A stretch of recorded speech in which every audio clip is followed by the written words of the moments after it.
Bismillahirrahmanirrahim. Alhamdulillahi rabbil alamin. Wal aqibatu lil muttaqin wa la udwana illa 'alal zalimin. Asyhadu an la ilaha illallah wahdahu la syarika lah. Ilahul awwalin wal akhirin. Wa asyhadu anna Muhammadan abduhu wa rasuluh. Shalawatu rabbi wa salamuhu alaihi wa sallama tasliman katsira, amma ba'd. Ikhwani fid din, rahimani wa rahimakumullah. Alhamdulillah, kita kembali melanjutkan dari kajian rutin kita, membaca dari kitab Sittatu al-Mawadhi' minas Sirah, 6 pelajaran penting dari sirah Nabi sallallahu alaihi wasallam, yang ditulis oleh Imamul Mujaddid Syekhul Islam Muhammad bin Sulaiman At-Tamimi An-Najdi rahimahullahu ta'ala. Dan insyaAllah ta'ala, ya, ta'lim ini atau pertemuan ini adalah pertemuan terakhir dari kitab ini, sebagaimana yang telah kita singgung sebelumnya di poin yang ke-6. Dan kita akan simpulkan 6 pembahasan yang telah kita baca terkait tentang pembahasan Sittatu al-Mawadhi' minas Sirah ini. Sebelum kita simpulkan, saya ingatkan kembali di poin yang terakhir kemarin, yaitu yang ke-6, Qissatu ar-riddati ba'da mautin nabiyyi sallallahu alaihi wa ala alihi wasallam, tentang kisah adanya orang-orang murtad setelah meninggalnya Nabi sallallahu alaihi wa ala alihi wasallam. Ya, faman sami'aha la yabqa fi qalbihi mithqalu dzarratin min syubhati asyayatin alladhi yusammuna al-ulama. Maka siapa mendengarkan kisah ini, maka tidak akan tersisa di dalam hatinya meskipun sebesar biji dzarrah dari syubhat-syubhat syaitan yang mereka beri nama dengan nama al-ulama. Wa hiya qauluhum hadha huwa syirku. Apa itu syubhat mereka? Mereka bilang, inilah dia kesyirikan. Lakin yaquluna la ilaha illallah. Akan tetapi dia berucap la ilaha illallah. Wa man qalaha la yukaffaru bi syai'in. Siapa yang berucap la ilaha illallah, maka tidak ada sesuatu pun yang bisa mengeluarkan dia dari keislamannya. Ini kemarin telah disinggung oleh Syekh Al-Fauzan hafizahullah ta'ala, bahwa pembahasan yang ke-6 ini Syekh rahimahullah ta'ala ingin menyinggung, ya, sebagian orang-orang yang salah paham, ya, di zamannya, yang mana orang-orang tersebut dianggap sebagai panutan, dianggap sebagai tokoh, ya, kalau istilah sekarang kiai atau ulama, ya. Tapi mereka mengatakan kalau seseorang sudah berucap la ilaha illallah, ya, artinya dia sudah Islam, maka tidak ada sesuatu yang bisa mengeluarkan dia dari keislaman, walaupun dia melakukan dari pembatal-pembatal keislaman. Dan ini kata Syekh, syubhatus syayatin. Ini subhat syaitan yang tidak benar.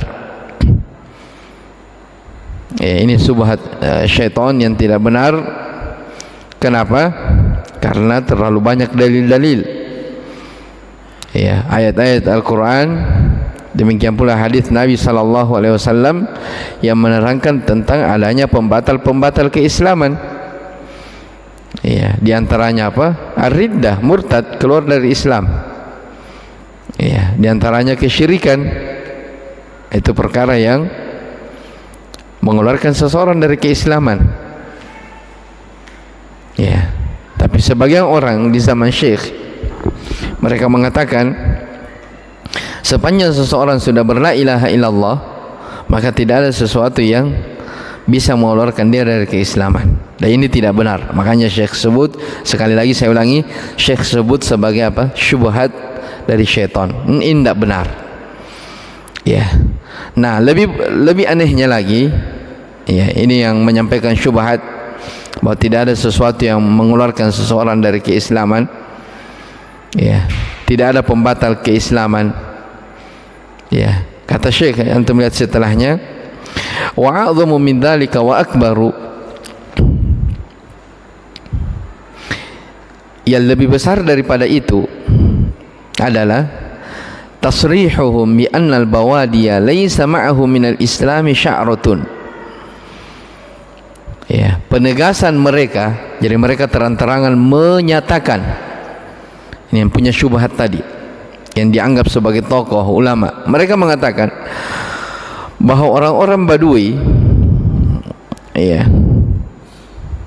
itu tidak melakukan sedikit pun amalan-amalan keislaman, walaupun sehelai rambut.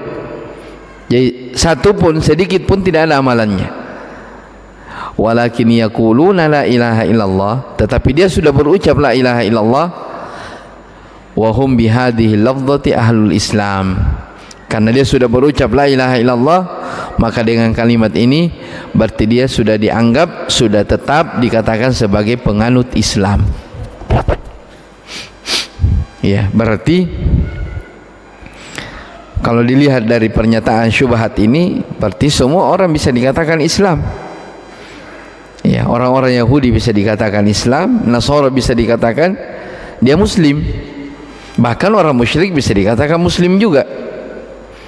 Yang jelas dia berucap la ilaha illallah, ya, walaupun dia tidak melakukan amalan-amalan sedikit pun, walaupun sehelai rambut, ya, sudah dianggap sebagai orang yang berislam. Dan ini adalah perkara yang sangat mengerikan sekali dari syubhat. Makanya Syekh Al-Fauzan hafizahullah, mereka sebut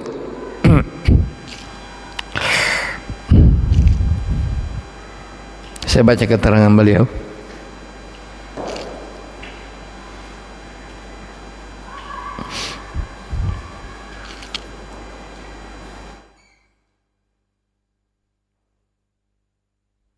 Kata beliau, faddullalu yaquluna yakfi annahum yaquluna la ilaha illallah, famujarradu qawliha yudkhiluhum fil Islam. Yaquluna hadha wa hum mu'tarifuna annahum ma ma'ahum minal islami sya'ratun, la yusalluna wa la yasumuna wa la ya'maluna syai'an minal a'mali salihati, faqad hum yaquluna la ilaha illallah. Kata beliau, ya subhanallah, la ilaha illallah laysat mujarrada kalimatin, law kana hadha huwal islamu sara kullun nasi muslimin. Ar-Rasul sallallahu alaihi wa ala alihi wasallam lamma qala lahum qulu kalimatan tadinu lakum bihal arab wa tu'li lakum bihal ajamul jizyah, qulu khudh wa abika alfu kalimah ma hiya, qulu la ilaha illallah, qalu aja'al al-alihata ilahan wahida inna hadha la syai'un ujab. Arafu annahum law qalu la ilaha illallah taraku ibadatal asnam wa hum la yuriduna dhalik, hum yahsabunaha kalimatan faqat ayya kalimah, falamma qala lahum qulu la ilaha illallah wa hum arabun fusha'u ya'rifuna ma'na hadhihi al-kalimah wa annaha talzamuhum bitarki ibadatil asnam, qalu aja'al al-alihata ilahan wahida innahum kanu idza qila lahum la ilaha illallah yastakbirun wa yaquluna inna latariku alihatina li syairin majnun. Taib. Orang-orang yang tersesat, mereka mengatakan, ini syubhat mereka ya, cukup mereka berucap la ilaha illallah. Ya, maka sekedar ucapan la ilaha illallah, maka itu sudah memasukkan mereka ke dalam keislaman. Yaquluna hadha hum mu'tarifuna annahum ma ma'ahum min al-islam sya'rah. Jadi mereka menganggap, jadi kalau orang sudah berucap la ilaha illallah, mengakui la ilaha illallah, walaupun dia tidak melakukan amalan sedikit pun dalam Islam, tidak salat, tidak puasa, tidak melakukan amalan-amalan soleh, yang penting dia berucap la ilaha illallah, apakah itu sudah cukup? Ya, kata Syekh, subhanallah, la ilaha illallah bukan hanya sekadar diucapkan. Ya, la ilaha illallah bukan hanya sekadar ucapan. Ya, kata beliau, seandainya Islam itu hanya sekadar berucap la ilaha illallah, sekadar diucapkan, kata beliau, berarti sara kullun nasi muslimin, berarti semua orang di dunia ini sudah disebut sebagai apa? Muslim. Karena kalau sekadar diucapkan la ilaha illallah gampang. Ya, anak-anak saja bisa berucap la ilaha illallah. Ya, jangan anak-anak, burung saja, burung beo itu dia bisa berucap la ilaha illallah. Ya, seandainya sekadar apa? Sekadar ucapan. Tapi intinya kalimat yang agung ini, yang merupakan al-fariqu, pembeda antara mukmin dan kafir, antara orang yang beriman dan orang yang munafik, ya, ini adalah kalimat yang memiliki konsekuensi, kalimat yang agung, yang memiliki makna yang mendalam, yang kita dituntut untuk selalu mempelajari dan memahami makna-makna dan kandungan-kandungan yang ada di dalam la ilaha illallah tersebut. Ya. Kemudian kata Syekh di sini, wa harramal islamu ma lahum wa damahum ma iqrarihim bi annahum tarakul islam kullahu wa ma ilmihim bi inkarihimul ba'ts wa istihza'ihim biman aqarra bihi. Ya, padahal Islam mengharamkan harta, darah orang-orang Badui itu. Ya, Islam mengharamkan harta dan darah orang-orang Badui itu, padahal mereka mengakui bahwa mereka meninggalkan seluruh amalan Islam. Ya, jadi bagaimana caranya? Dikatakan dia sebagai seorang yang berislam, tapi dia tidak melakukan amalan-amalan di dalam Islam. Iya. Apalagi kata beliau, wa ma'a ilmihim bi inkarihimul ba'ats, apalagi mereka mengetahui. Iya. Perhatikan, apalagi kalau mereka mengingkari hari kebangkitan. Ya, wastihzaihim biman aqarra bihi, mereka mengolok-olok orang yang menetapkan akan adanya hari kebangkitan. Ini kan kekufuran. Ya, ini kan apa? Kekufuran. Terus kenapa dikatakan dia tetap sebagai seorang muslim walaupun dia apa? Ya, dia tetap dikatakan sebagai seorang muslim, ya, selama dia berucap la ilaha illallah. Taib. Wastihza'uhum wa tafdiluhum dina abaihim al-mukhalifa li dinin Nabi sallallahu alaihi wasallam. Pelecehan mereka dan sikap mereka lebih memuliakan agama leluhur, yaitu nenek moyang mereka yang menyelisihi agama Nabi Muhammad sallallahu alaihi wa ala alihi wasallam. Wa ma'a hadza kullihi yusarrihu haula'i syayatinu al-maradatu al-jahala. Ya, bersamaan dengan itu para syaitan yang sangat durhaka dan jahil itu menegaskan bahawa orang-orang Badui itu telah berislam walaupun semua sikap itu masih ada bercokol pada diri mereka, dengan alasan kan mereka juga berucap la ilaha illallah. Kata Syekh rahimahullah, wa lazimu qawlihim annal yahuda aslamu li'annahum yaqulunaha wa aidahum kufru haula'i aghladu min kufril yahud bi'adhafin mudha'afatin a'ni al-bawadi al-muttasifina bima dzakarna. Ya, kalau begitu, ya kata Syekh rahimahullahu taala,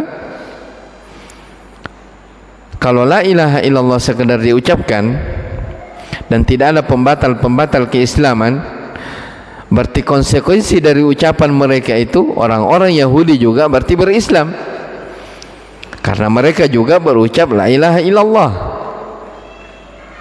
Ya, karena mereka apa? Berucap la ilaha illallah. Dan ini adalah, sekali lagi, ini syubhat yang dilontarkan oleh orang-orang yang mengaku dirinya sebagai tokoh dalam agama, bahwa siapa yang sudah berucap la ilaha illallah maka tidak ada sesuatu yang bisa mengeluarkan seseorang dari keislaman. Ya, maka ini memberikan pelajaran kepada kita jamaah sekalian rahimani wa rahimakumullah. Ya, pentingnya seseorang itu belajar agama. Ya, pentingnya seseorang itu mengkaji dari ilmu. Ya, supaya orang betul-betul paham betul yang mana petunjuk, yang mana kesesatan, ya, yang mana dalil, yang mana yang bukan dalil, ya, yang mana sunnah, yang mana bid'ah, ya, yang mana Islam, yang mana kekufuran, yang mana tauhid, yang mana kesyirikan, supaya bisa dibedakan itu semua. Ya, intinya adalah dengan banyak belajar, ya, banyak bermajlis ilmu, ya, duduk dengan orang-orang soleh, bergaul dengan orang-orang yang berilmu, ya, rajin menghadiri majlis ilmu. Karena kalau tidak, ya, betapa banyak syubhat-syubhat yang sering kita dengarkan yang mungkin bisa berpengaruh di dalam hati kita masing-masing. Makanya Imam Az-Zahabi rahimahullah pernah berucap ucapan yang indah, kata beliau, al-qulubu dha'ifatun wasyubhatu khattafah. Ya, hati ini sangat lemah, sementara syubhat itu menyambar-menyambar. Ya, hati ini sangat lemah, ya, sementara syubhat itu sangat menyambar-menyambar. Maka tidak ada sesuatu yang bisa membentengi seseorang dari syubhat, yang menyelamatkan seseorang dari fitnah, melebihi daripada banyak-banyak belajar mengkaji dari Al-Quran dan Sunnah Rasulullah sallallahu alaihi wa ala alihi wasallam. Baik, dengan ini selesai dari apa yang telah kita kaji dari kitab Sittatu Al-Mawadhi' Minas Sirah karya Syekh Muhammad bin Sulaiman At-Tamimi An-Najdi rahimahullahu taala. Baik, dari apa yang telah kita kaji dari kitab ini, saya simpulkan dari awal, ya, karena ini hanya 6 pembahasan. Jadi di awal pembahasan kemarin saya ingatkan Syekh rahimahullah sudah memberikan tambih, ta'ammal rahimakallahu sittata mawadhi'a minas sirati wa famha fahman hasana. Kata beliau, perhatikanlah, semoga Allah merahmatimu, perhatikanlah 6 tempat dari sirah Nabi sallallahu alaihi wasallam dan pahamilah dengan pemahaman yang baik. La'alla Allah ayyufhimaka dinal anbiya'i litattabi'ahu atau litatba'ahu, agar engkau bisa memahami agama para nabi supaya kamu mengikutinya. Wa dinal musyrikin litatrukahu, dan agar kamu bisa memahami agama orang-orang musyrikin untuk meninggalkannya. Jadi ini faedah, saya sudah singgung kemarin ini. Kenapa kita mempelajari risalah yang ringkas ini tentang sirah? Ya, tujuannya 2, supaya kita paham betul hakikat agama para nabi, supaya kita mengikuti mereka. Taib. Yang kedua, supaya kita paham agama orang-orang musyrikin agar kita menjauh dari agama mereka. Ya, dan ternyata Syekh rahimahullah telah singgung, telah menyingkap ini semua di Sittah Al-Mawadhi' Minas Sirah ini. Taib. Fa inna aktsara may yadda'i ad-din wa yadda'i annahu minal muwahhidin la yafhamu sittata kama yanbaghi. Karena kata beliau, banyak orang yang mengaku memiliki agama, bahkan termasuk golongan orang-orang yang bertauhid, namun dia tidak memahami 6 peristiwa ini sebagaimana mestinya. Ya. Apa peristiwa yang kemarin telah kita bahas? Yang pertama tentang apa? Qissatu nuzulil wahyi.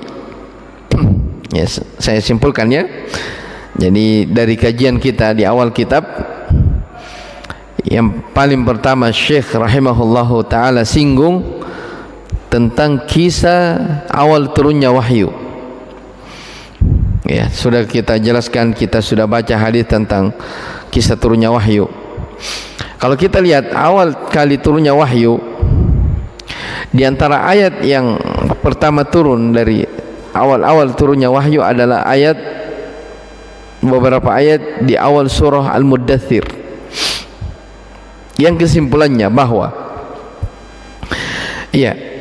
di zaman dahulu, di awal Nabi SAW diutus, diangkat menjadi seorang Nabi dan Rasul,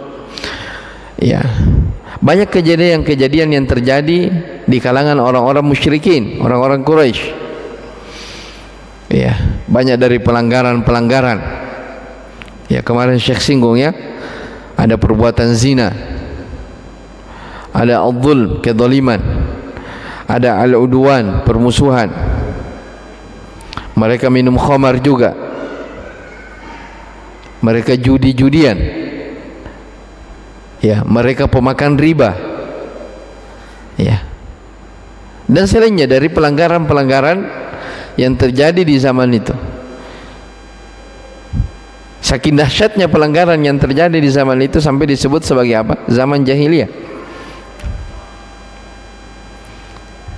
Maka datang Islam yang dibawa oleh Rasulullah sallallahu alaihi wasallam. Ternyata ketika datang Islam yang dibawa oleh Rasulullah sallallahu alaihi wasallam, awal kali atau perkara yang paling pertama Allah perintah kepada Nabi-Nya sallallahu alaihi wasallam untuk memperingatkan orang-orang yang ada di sekeliling Nabi SAW adalah memperingati mereka agar bertauhid, memurnikan ibadah hanya kepada Allah Subhanahu wa taala, dan menjauhkan diri mereka dari kesyirikan. Jadi tidak langsung dikatakan tinggalkan zina, tinggalkan minum khamar, tinggalkan kezaliman, tinggalkan riba. Tapi yang paling pertama Allah perintahkan kepada nabinya adalah kum fa'andir wa li rabbika fasbir, kum fa'andir wa rabbaka fakabbir wa thiyabaka fatahhir, dan seterusnya. Intinya apa?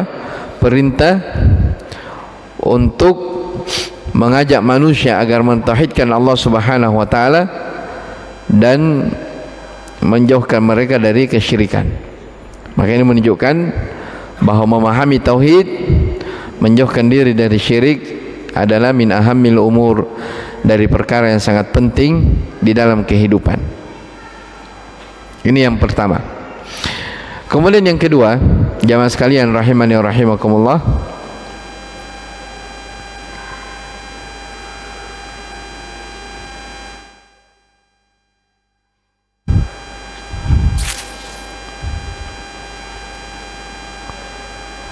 di tempat yang kedua yang kemarin telah kita singgung tentang masalah al-wala wal bara. Annahu sallallahu alaihi wasallam lamma qama yunziruhum 'ani syirki wa ya'muruhum bi dhiddihi wa huwa at-tauhid lam yakrahu dhalika wastahsanuhu wa haddathu anfusahum bidukhuli fihi ila an sarraha bisabbi dinihim wa tajhili ulamaihim fahina idzin syammaru lahu wa li ashabihi an saqal adawati. Taib. Jadi kata Syekh di sini, ketika Nabi sallallahu alaihi wasallam bangkit memperingatkan mereka dari kesyirikan dan memerintahkan mereka lawan darinya, yaitu tauhid. Lawan dari kesyirikan tauhid. mereka belum membenci hal itu dan dianggap itu adalah kebaikan. Bahkan terbesit di dalam hati mereka untuk masuk ke dalam ajaran yang beliau bawa, itu Islam. Sampai ketika beliau terang-terangan mencela agama mereka dan menganggap bodoh ulama mereka, maka ketika itu mereka mengumumkan permusuhan kepada Nabi sallallahu alaihi wasallam dan para sahabatnya. Maksudnya apa? Telah kita singgung di sini pembahasan tentang masalah apa? Al-wala wal bara. Jadi orang yang mentauhidkan Allah Subhanahu wa taala, dia telah mengikuti sunnah Rasulullah sallallahu alaihi wasallam. Ya, kewajiban dia adalah dia punya sikap al-wala wal bara. Ya. Al-wala artinya cinta karena Allah, al-bara benci karena Allah. Ya. Dan ini sudah kita singgung juga panjang lebar terkait tentang masalah ini di pembahasan sebelumnya. Bahkan di kitab Thalathatul Usul, Syekh rahimahullah ta'ala singgung tentang masalah ini. Makanya di pembahasan ini beliau mengatakan, ya, fa idza arafta hada arafta anna al-insan la yastaqimu lahu islamun. Apabila engkau memahami masalah ini, maka engkau akan mengetahui bahawa seseorang tidak akan lurus keislamannya walaupun dia telah mentauhidkan Allah, dia telah meninggalkan kesyirikan, illa bi adawatil musyrikin wa tasrih lahum bil adawati wal bugdi, kecuali dengan memusuhi orang-orang musyrik dan terang-terangan di dalam memusuhi dan membenci mereka. Ya, jadi kemarin saya sudah bilang, ya, kita sudah jelaskan, Syekh sudah isyaratkan, orang yang beragama itu, ya, jalannya jelas. Ya, orang yang bertauhid itu dia punya prinsip. Ya, ini yang sering saya jelaskan di mana-mana, bahwa orang yang mempelajari agama itu punya prinsip. Ya, dia tidak beragama gado-gado. Ya, di sini senang, di sana senang. Di mana-mana dia bisa senang. Ya, ambil sana, ambil sini, tidak seperti itu orang yang beragama. Jelas ya? Makanya dikatakan tidak akan istiqomah keislaman seseorang walaupun dia menganggap, walaupun dia mentauhidkan Allah, meninggalkan kesyirikan, kecuali dia terang-terangan, ya, memusuhi musuh Allah dan mencintai wali-wali Allah. Ya, adawatil musyrikin, memusuhi orang-orang musyrik, wa tasrih lahum bil adawah, dan terang-terangan di dalam memusuhi mereka.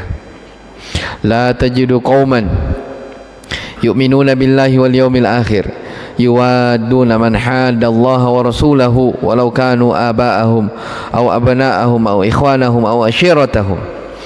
Ya, kata Allah Subhanahu wa taala, engkau tidak mendapati wahai Muhammad suatu kaum yang mereka beriman kepada Allah dan negeri akhirat, yuwaduna man haddallaha wa rasulah, yang mereka itu mencintai, menyayangi orang-orang yang menentang Allah dan Rasulnya. Jadi tidak ada orang beriman seperti itu.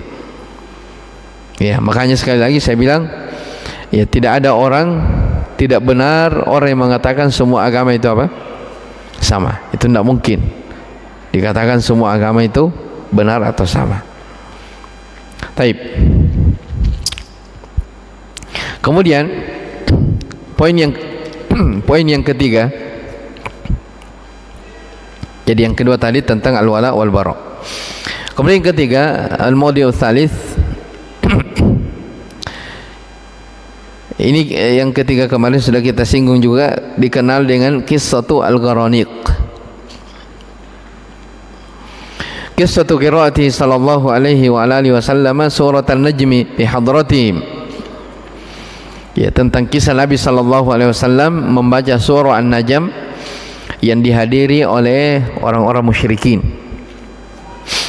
Jadi Nabi sallallahu alaihi wasallam pernah membaca surah An-Najm lalu didengarkan oleh orang-orang musyrikin. Ketika sampai bacaan afara'aitumul lata wal uzza, ya, tidakkah engkau memperhatikan Al-Lata wal Uzza? Al-Lata ini sudah kita jelaskan nama berhala besar orang-orang musyrikin dahulu.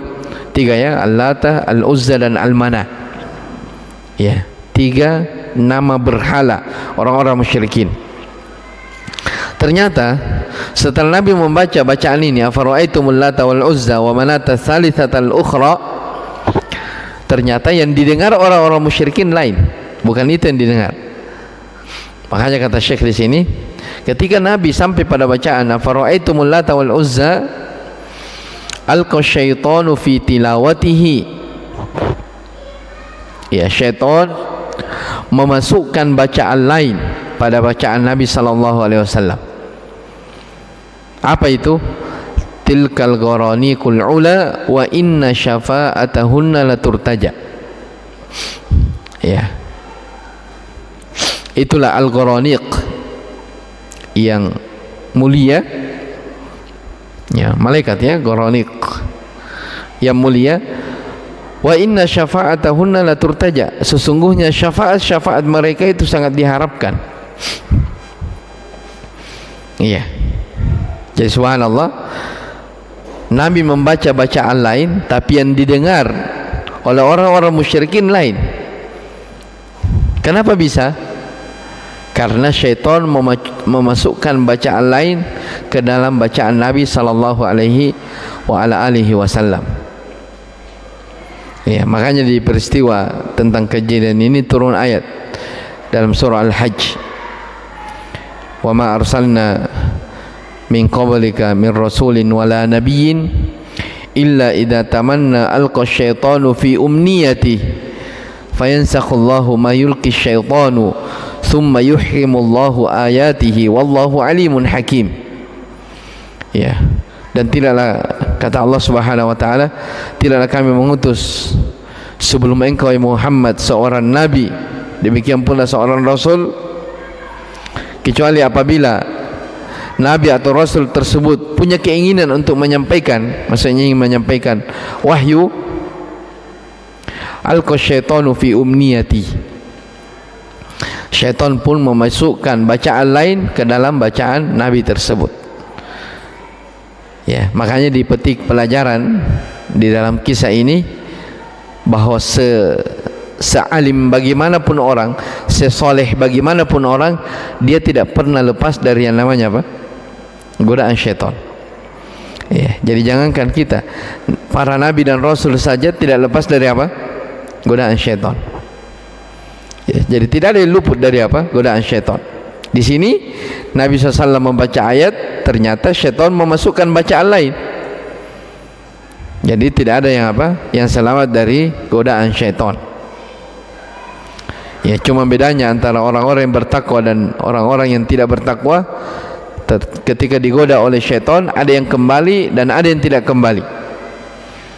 Ya, kalau orang yang bertakwa digoda oleh syaitan, langsung dia sadar, oh ini godaan, dia segera bertaubat. Ya, tapi kalau orang yang tidak bertakwa digoda oleh syaitan, dia akan berketerusan di dalamnya. Ya, makanya Allah Subhanahu wa taala menyebutkan dalam Al-Qur'an, innal ladzina taqaw, sesungguhnya orang-orang yang bertakwa itu, ya, innal ladzina taqaw idza massahum ta'ifun minasyaitani tadakkaru fa idahum mubsirun. Sesungguhnya orang-orang yang bertakwa, apabila mereka ditimpa oleh godaan syaitan, tadakkaru, mereka segera mengingat, fa idahum mubsirun. Ya, mereka langsung kembali. Itu bedanya orang-orang yang beriman, langsung kembali bertobat kepada Allah. Kata Nabi sallallahu alaihi wasallam, la yuldagul mu'min min juhrin wahidin marratain. Orang yang beriman itu dia tidak akan jatuh dua kali di dalam lubang yang sama. Ya, paham maksudnya? Orang beriman dia tidak akan jatuh dua kali di dalam lubang yang sama. Maksudnya apa? Apa maksudnya? Orang beriman ketika dia terjatuh pada sebuah dosa, dia tahu ini dosa.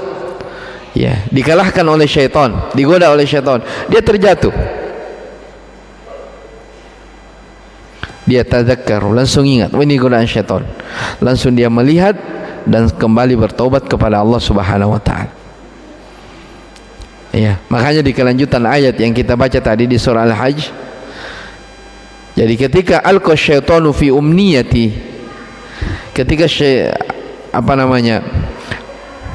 ketika syaitan memasukkan bacaan kepada Nabi, bacaan lain, maka kata Allah, alqa syaitanu fi umniyati fayansakhullahu ma yulqi syaitan. Allah hapuskan, Allah hilangkan apa yang dibisikkan oleh syaitan itu kepada Nabi itu. Allah hilangkan. Thumma yuhkimullahu ayati, kemudian Allah yuhkim, Allah kokohkan ayat-ayatnya. Ya, jelas ya, Allah kokohkan ayat-ayatnya. Taib. Walhasil, kesimpulannya dari yang ketiga ini, dari kisah Al-Gharaniq, jadi ternyata ketika Nabi SAW membacakan surah An-Najm, yang seolah-olah ya orang-orang musyrikin menyangka bahwa Nabi ini sepakat dengan keberadaan mereka, maka mereka pun bergembira, orang-orang musyrikin bergembira. Ya, ternyata mereka salah paham. Ya, mereka apa? Salah paham. Saking dahsyatnya peristiwa ini. Falamma balagha ma'ahu sajada ma'ahu fasya'al khabaru annahum safahu. Ketika Nabi SAW sujud, karena di surah An-Najm itu, di akhir surah An-Najm, di situ ada sunnah sujud, Nabi SAW sujud, maka orang-orang musyrikin ikut sujud. Maka tersebar berita bahwa Nabi SAW berdamai dengan orang-orang musyrikin, sampai orang-orang sahabat yang hijrah ke Habasyah, mereka kembali. Ya, mereka kembali karena mengingat Nabi sudah berdamai, untuk apa lagi kita jauh-jauh meninggalkan kampung halaman. Mereka kembali. Ternyata ketika mereka kembali, ternyata orang-orang musyrikin semakin besar permusuhan mereka terhadap Nabi SAW dan para sahabatnya. Taib. Poin yang keempat telah kita singgung juga tentang kisah Abu Thalib. Ya, apa yang dipahami dari kisah Abu Thalib, yaitu bagaimana pengorbanan dia. Ya, Abu Thalib mengakui tentang la ilaha illallah. Ya, memberikan dorongan kepada manusia untuk berla ilaha illallah, menganggap bodoh akal orang-orang musyrikin, cinta kepada orang-orang yang masuk ke dalam Islam. Iya, dia senang kalau ada orang yang berlepas diri dari kesyirikan. Kemudian dia habiskan umurnya, dia habiskan hartanya untuk membela Nabi SAW sampai dia wafat. Tapi ya, berarti banyak pengorbanannya dalam Islam.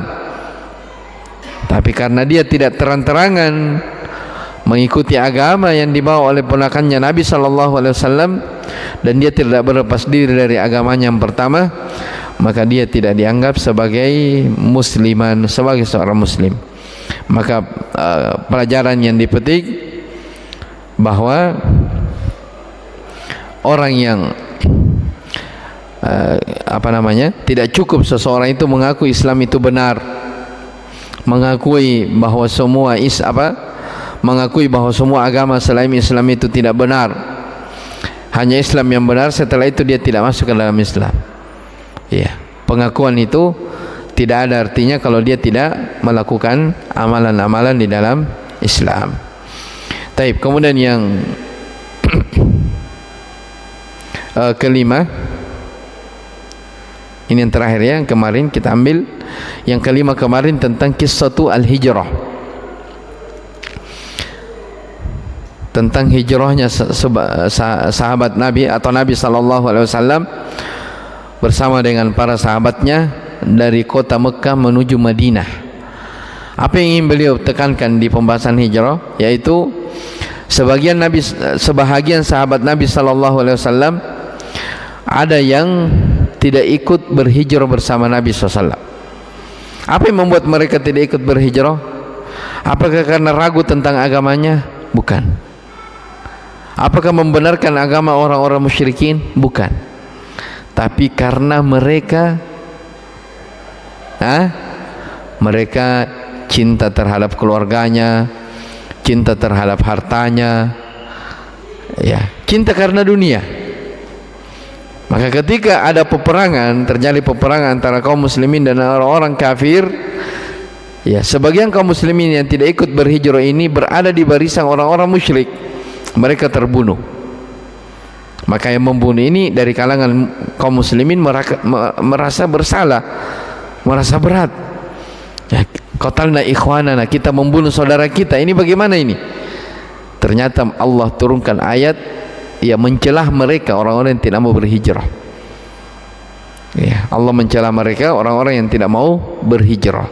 Makanya Syekh menyimpulkan dari poin itu bahwa intinya dari apa yang beliau jelaskan adalah ucapan Al-Hasan Al-Basri rahimahullah, bahwa laisal imanu bitamanni, keimanan itu bukan hanya sekadar pengakuan, keimanan itu bukan sekadar angan-angan, ya, keimanan itu bukan sekadar bergaya-gaya, ya, keimanan itu bukan sekadar pakaian, tapi keimanan itu adalah sesuatu yang diikrar, ya, sesuatu yang diucapkan, dan wasaddaqathul amal, dan dibenarkan dengan amalan-amalan. Di antaranya adalah berhijrah.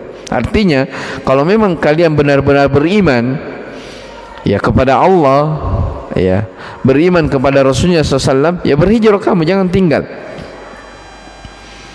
Ya, berarti laisal imanu bitamanni, keimanan itu bukan sekedar angan-angan. Wala bitahalli, keimanan itu bukan sekedar berhias, bergaya-gaya, berpakaian. Bukan pakaiannya orang dinilai, tapi apa? Amalannya. Ya, makanya di antara makna keikhlasan yang disebutkan oleh sahabat Abdullah ibnu Mas'ud radhiyallahu anhu adalah apa? Adalah orang yang sejalan atau seimbang antara perkataan dan amalannya. Ya, itu apa? Itu keikhlasan. Jadi ada orang, subhanallah, ucapannya luar biasa, kata-katanya memukau, tapi tidak ada amalan. Itu tidak benar. Tapi yang terakhir, ya, sudah kita singgung tadi tentang kisah orang-orang yang murtad. Ya, sebagian orang menganggap siapa yang sudah berucap la ilaha illallah, maka tidak ada yang bisa mengeluarkan dia dari keislaman, dan ini adalah syubhat yang tidak benar. Ini adalah apa? Syubhat yang dibantah oleh Syekh rahimahullahu taala. Baik, dengan ini selesai kajian kita terkait tentang 6 peristiwa penting atau pelajaran penting dari sirah Nabi sallallahu alaihi wasallam. Tapi insyaallah kita di pertemuan setelahnya akan buka pelajaran baru. Baik, wallahu alam. Mudah-mudahan apa yang kita kaji bisa dipahami dan diamalkan, dan semoga Allah Subhanahu wa taala selalu memberikan kepada kita istiqamah di atas kebaikan, dan semoga Allah Subhanahu wa taala selalu memberikan anugerah kepada kita semangat menuntut ilmu, menghadiri majelis ilmu, ya, semangat menghadiri taklim, sebab ini adalah modal besar di dalam kehidupan kita. Innahu waliyudzalika wal qadiru alaih. Subhanakallah bihamdik, asyhadu an la ilaha illa anta, astaghfiruka wa atubu ilaik. Wassalamualaikum warahmatullahi wabarakatuh.